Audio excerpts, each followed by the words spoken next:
All right, we're continuing on our study of the book of Proverbs, and we let off with chapter 11. And we're going to pick right up on that. So who would like to read the first part of 11? Take it to darn, I can't get my page to turn over.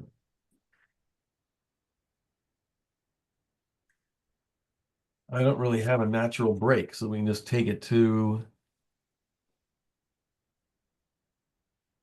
let's take it to 11. 1 through 11. Who would like to read? I'll start. Yay, Gail, you do it. A false balance is an abomination to the Lord, but a just weight is his delight. When pride comes, then comes shame, but with the humble is wisdom. The integrity of the upright will guide them, but the perversity of the unfaithful will destroy them. Riches do not profit in the day of wrath, but righteousness delivers from death. The righteousness of the blameless will direct his way aright, but the wicked will fall by his own wickedness. The righteousness of the upright will deliver them, but the unfaithful will be taken by their own lust. When a wicked man dies, his expectation will perish, and the hope of the unjust perishes. The righteousness is delivered from trouble, and it comes to the wicked instead. The hypocrite with his mouth destroys his neighbor, but through knowledge the righteous will be delivered. When it goes well with the righteous, the city rejoices, and when the wicked perish, there is shouting. By the blessing of the upright, the city is exalted, but it is overthrown by the mouth of the wicked. All right. That's a lot. Yeah. So we have these couplets, right? The wicked and the righteous, the wicked and the righteous. There's a lot of death and judgment in this one. So when you go back to this very first verse, the Lord abhors dishonest scales, but accurate weights are his delight. So these are if you take it very, very graphically, that's Matthew, the tax collector, right? The example of taking what isn't yours with borrowed authority and profiting from someone else's poverty. So, but this is taking a bit larger than that, right? The abhors dishonest scales, but accurate weights are his delight. So dishonest scales could very easily be the person who is saying that they're righteous, saying that they are, or even feeling that they are doing the right thing, but in fact, they've got their finger on the scale. They are not really that person doing that life. They're not fooling God. They may be fooling others, but they're not fooling God. So it's either an overt reality that's easy to spot, but it could easily be a quiet living that's not the only person that's going to spot it is God. Mm-hmm. Pride comes, then it comes into stray, so that's number 2. Mine has integrity. I can't remember what yours was for 3, Gail. Mine says the integrity of the upright guides them, but the unfaithful are destroyed by their duplicity. So integrity is the core, right? Integrity is the guiding manner of life, that to have something larger than the self to allow to be guided by, allowing the self to be guided by something greater than the self. And then 4, wealth is worthless in the day of wrath, but righteousness delivers from death. So if you take 1, the Lord abhors dishonest scales, but accurate weights are delight, and you combine it with 4, wealth is worthless in the day of wrath, the dishonest scales will get you nothing. You see, Matthew, if he accrued all this weight, all this gold from dishonest scales, and made himself rich. But then you go to 4, it says that won't do you any good. In the day of wrath, that's nothing. You're going to lose everything. But you think right now that the scales, what you put on the scales, you think that's what is the great thing because that's going to give you, color TV and a nice car and whatever. But in the day of wrath, when it's all coming to an end, when God is taking it all back, none of that's going to matter. So the person who is uh, living his life with dishonest scales is putting all of his trust in something that's transitory and fleeting, just like money itself. You can't buy yourself out of heaven or into heaven. So it doesn't matter. Did Matthew cheat the scales? Sure. Oh, he did? Yeah. Okay. Remember tax collectors in Rome, they were culled from the local population. So they were Jews. They did this because the person that they picked would know the community. So they were literally a traitor. They knew and in the Chosen, where they portray Matthew as a little bit on the scale, right? He's a little maybe autistic in a little way. He's a perfect example of somebody who would know the population, know what's going on, be able to spot it, but not understand the full scope of the harm that he's doing. He just doesn't have that. So that is a liberty, and that's a artistic liberty that they made Matthew like that. But the Rome did not pay the tax collectors. Tax collectors were told that their pay was whatever they wanted, and the way they got it was you came in with and you had to pay a $2 tax, and I charge you $3. So there were tax collectors that there were hits out on because they went crazy, and they instead of the tax is $2 and I charge you $2.50, and there's 500 people coming, so I'm going to make a lot of money at 50 cents. That's all. I can make a lot of money. But some tax collectors got in there and said you owe $5, twice what you had, which broke people. So they were ineffective for Rome because they caused more trouble than they were worth. They didn't get to keep their money. They got permanently fired. Yeah. So I just like 4. I just thought of it as you read, Gail, that 1 and 4 go together with that. 4 is the answer to 1. 5 is righteous, blameless. The righteous of the blameless makes straight the way for them. The wicked are brought down by their own wickedness. So this really just going back to this saying that you're really in charge of what you do. You can't blame somebody else for it. You can't say it's not my fault. I was talking to somebody just a little while ago who was saying, how did it come across? They kept saying it, just very sad. They kept saying, in this situation, you don't have to choose. There's no need to choose. We don't choose. It just happens. And I kept saying no, because when it happens, you have to choose. I mean, if a bird hits you in the head when you're walking down the street, you get to choose what you do next. You're going to do something, or you're not going to do anything. But if you don't do anything, that's a choice. You're always in charge of what you're going to do and what you're not going to do. Victims are victims. We get victimized. But what do you do next? That's the choice. So we're always participants in whatever happens to us. We're not there. We're there. And it goes back to that. Remember the old sayings that we used to hear when we were kids? It's not how many times you get knocked down, it's how many times you get up. Right? So if you get knocked down 10 times and you get up 9, you're in big trouble. And that's the whole point of that little saying. It says you have to keep getting back up. You can't choose to stay down. You have to choose to get up. You have to come back to the top. The righteousness of the uprights delivers them. So they're saying that the delivery from the difficult and hard times, the bad things that happen to me, is the righteousness that I do. That's part of my shield and buckler. That's part of of what I wear. That makes it okay. I'm protected by that. So think about an example. Think about the person who is slandered by a neighbor or slandered by somebody and saying that this person said this or did this, and it comes down to either the court of public opinion or it comes down to a lawsuit or something.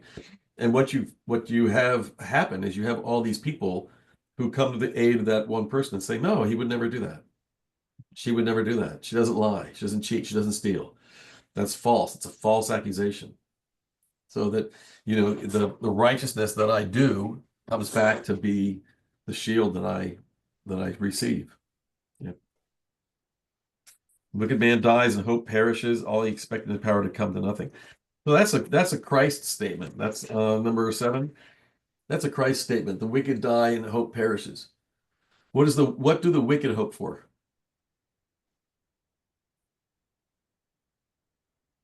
Money and fame? Yeah. Money and fame and to live forever. I wonder how many people died in the Amazon searching for the was it the well of life, the spring of life? What was that thing? The well of eternal life. Fountain of Youth. Fountain of Youth. There you go. Thank you. I just get too sophisticated. Yeah, I mean that's a real deal. That's a real thing. People not only went and looked for it, but they contracted people to go and look for it and find it so that they could live forever. So the wicked don't want to die. They don't, because for the wicked there's nothing after death. It's the end. So hope dies when the wicked die. What dies is their hope of living forever, being able to continue what they're doing. I like the movies sometimes that I see in books that I've read where the villain is finally defeated after doing so much damage.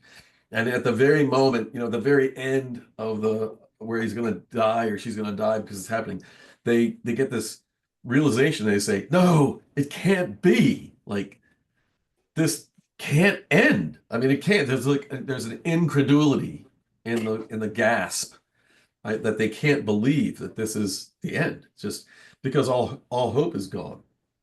The hope of living forever, the hope of carrying on the wicked behavior that they're doing, their machinations and their plans are dust. Gaining a great power and wealth, I suppose, can make some people feel like they will live forever. Yes. Just because of their wealth. Yes. They kind of forget they're going to die and not take it with them. Well, I mean, I don't to get too far off track on this one, but right now I've been reading a lot of articles about different billionaires who are very, very heavily investing in all sorts of genetic reconstruction processes and everything else to stave off death for 100 years. Yeah. 100 years, and figure if I can live 100 years more, by the time 100 years rolls around, there'll be the next thing that can keep me alive for 500 years, and then after 500, it'll be 1,000 years. I'll live forever. It's huge amounts of money are being poured into this. Somebody's talking about a brain chip.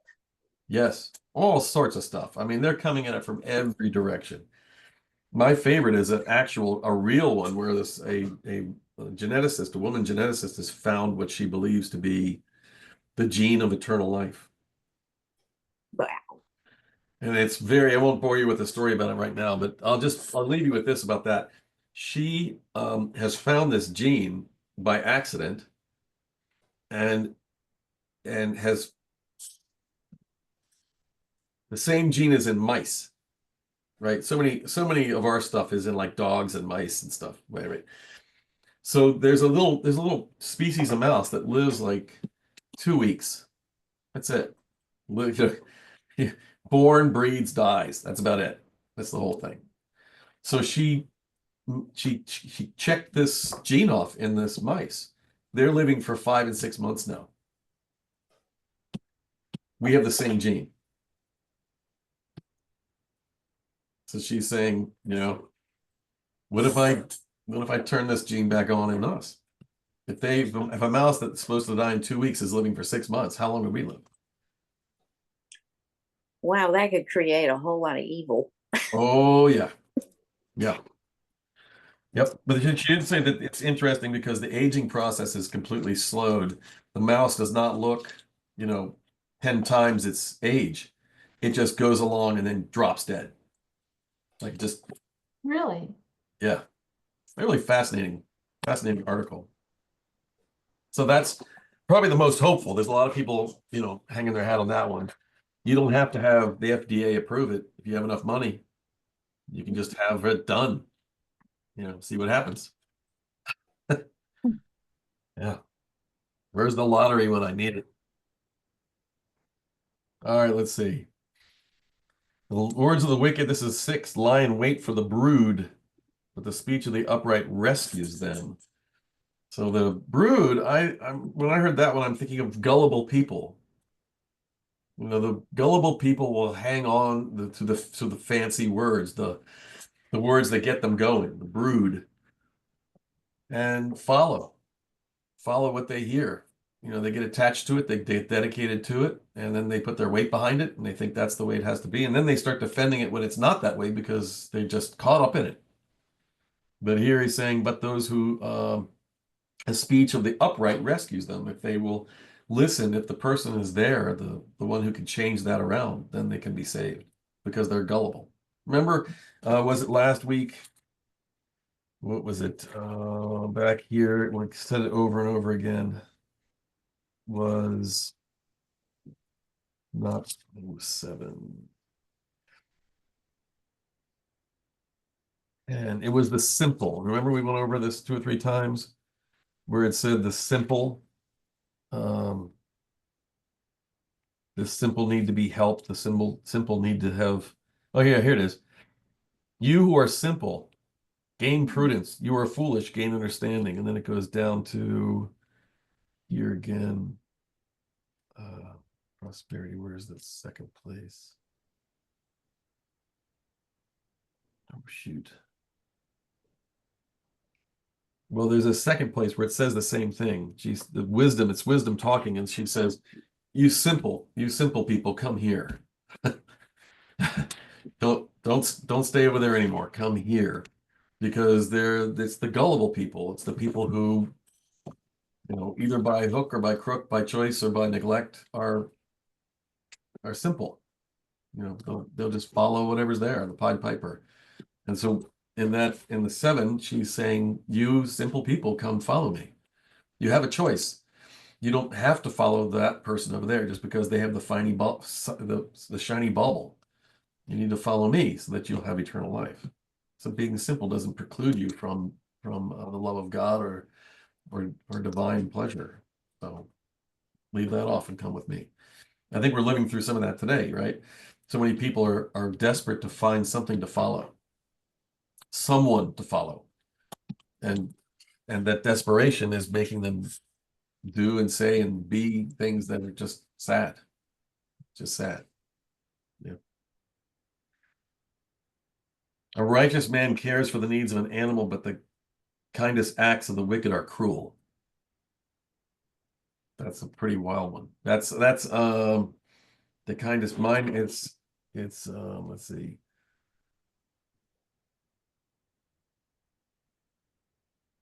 Yep, 10. The righteous man cares for the needs of the animal, but the kindest acts of the wicked are cruel. What does yours say, Sharon? The whole city celebrates when the godly succeed. They shout for joy when the wicked die. Is that 10? Mm-hmm. Chapter 11. Chapter 11? Uh-huh. Oh, I'm in 12. All right, I turned pretty far back after the other one. A little foreshadowing of what's coming. All right, who wants to read from 12 to 22? I will read. Okay. Chapter 11, verse 12. He who reviles his neighbor has no sense, but the intelligent man keeps silent. A newsmonger reveals secrets, but a trustworthy man keeps a confidence. For lack of guidance, a people falls, security lies in many counselors. He is in a bad way who becomes surety for another, but he who hates giving pledges is safe. A gracious woman wins esteem, but she who hates virtue is covered with shame. The slothful become impoverished, but the diligent gain wealth. A kindly man benefits himself, but a merciless man harms himself. The wicked man makes empty profits, but he who sows virtue has a strong reward. Virtue directs toward life, but he who pursues evil does so to his death. The depraved in heart are an abomination to the Lord, but those who walk blamelessly are his delight. Truly, the evil man shall not go unpunished, but those who are just shall escape. Like a golden ring in a swine's snout is a beautiful woman with a rebellious disposition. We just had to end on that one, didn't we? That's a pretty tough one too. That's man, not mincing words is Solomon's really at it. Yeah, so 15, I'm kept two things I kept circling over and over, and that's 13. Yours said, what's yours, the beginning of your 13, Sue? A newsmonger reveals secrets, but a trustworthy man keeps a confidence. That in mine is gossiper. Yeah. The gossip, the person who gossips. Remember that we still are saying no one should gossip. But remember back in the 40s, I think it was 30s and 40s, there was a huge preaching against gossiping. It was like one of the main pulpit messages was about gossiping. Yeah, we don't do it anymore. That's gone away. In fact, C.S. Lewis wrote about that and said it's really, really too sad. He said we, at least where he was at the time that he was living, and that was late 30s, 40s, right after he came back from the war. Must have been really bad in England at the time because he talked about it. And then 15 is, for mine, it says, he who puts up security for another will suffer, but whoever refuses to strike hands in a pledge is safe. So this is, somebody comes to you, someone who's not a good person comes to you and says, can I borrow $100 to do the thing?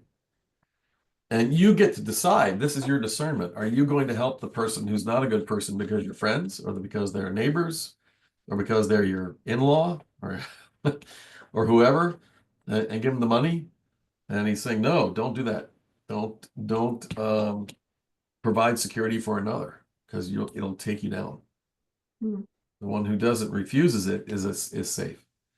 That goes kind of, not necessarily tough love, but it goes back to a place of enabling. If someone who's in difficulty and you help them because you feel sorry or sad that you can't do anything, and this is what you can do by giving them something to make them happy, you're just enabling them. So the suffering for that is going to be when this is all over and the tragedy happens, and then the person who gave assistance and wound up just speeding them down the road is going to be racked with the responsibility in part, and they're going to suffer. Seen it too many times. The kind-hearted woman gains respect, but ruthless men gain only wealth. So ruthless men get, I'd like that in here over and over again. You've got this idea that the wicked are the ones that get all the money. Yeah. Yeah. It's not going to do them any good, but they seem to always get it. All right. At 18, the wicked man earns deceptive wages, but he who sows righteousness reaps a sure reward. That's not wages. The reward isn't necessarily here. The reward is in heaven. Reward is the eternal life. But the wicked man earns deceptive wages. That could go either way. That's either what is the wicked man doing to get wages? Wicked things. The damage that the person is doing radiates out way beyond the person. We like to think that we're islands and we don't interact, but everything we do is an interaction. There's no way around it. Be sure of this. This is 21. The wicked will not go unpunished, but those who are righteous will go free. So this is, again, and this is a repeated sentiment over and over again, really hammering it home, saying it in so many different ways over and over again. Now let's go ahead and finish, because we can't possibly leave on the woman, the swine ring person. Since that was a complete change of venue, let's read 22 again and take it to the end. Sharon, want to read? Okay, sure. Really? Why are you picking on me? You're going to redeem us. A beautiful woman who lacks discretion is like a gold ring in a pig's snout. The godly can look forward to a reward, while the wicked can expect only judgment. Give freely and become more wealthy. Be stingy and lose everything. The generous will prosper. Those who refresh others will themselves be refreshed. People curse those who hoard their grain, but they bless the one who sells in time of need. If you search for good, you will find favor, but if you search for evil, it will find you. Trust in your money, and down you go, but the godly flourish like leaves in spring. Those who bring trouble on their families inherit the wind. The fool will be a servant to the wise. The seeds of good deeds become a tree of life. A wise person wins friends. And the righteous are rewarded. If the righteous are rewarded here on earth, what will happen to wicked sinners? Uh-oh. Yeah. Well, we didn't completely redeem the pig snout thing, but I think it was pretty clear. I thought there'd be a lovely couplet about the women on the next one, 2 or 3, and there was not. So it's okay. We all know the other side. Stands alone. It stands. Yeah. The desire of the righteous ends in the good. This is 23, but the hope of the wicked only in wrath. Again, this is looking not only to the actions, but to the background. Why am I doing it? Why am I living this way? Why am I behaving like this? It's only going to turn out badly. I can't tell you how many times and how many stories I have about people who have pursued things and it's so clear. So clear. I've said it to people. There's no way this is going to turn out well. It's not. You may think it will because you get your way, but the big picture is it's going to go badly.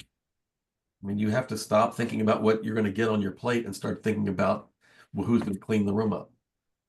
It's just bigger than this little moment right here. It's much larger. They don't think about that.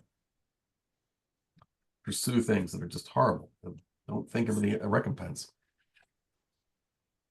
29 says, he who brings trouble on his family will inherit only wind, and the fool will be the servant of the wise. So again, I mean, just these proverbs are really speaking over and over again to your need to choose, your need to make a decision. Which way are you going to go? Short term, quick rewards, or the eternal reward, the eternal life, and the effect that you're going to have on the world before you go. What is it going to be?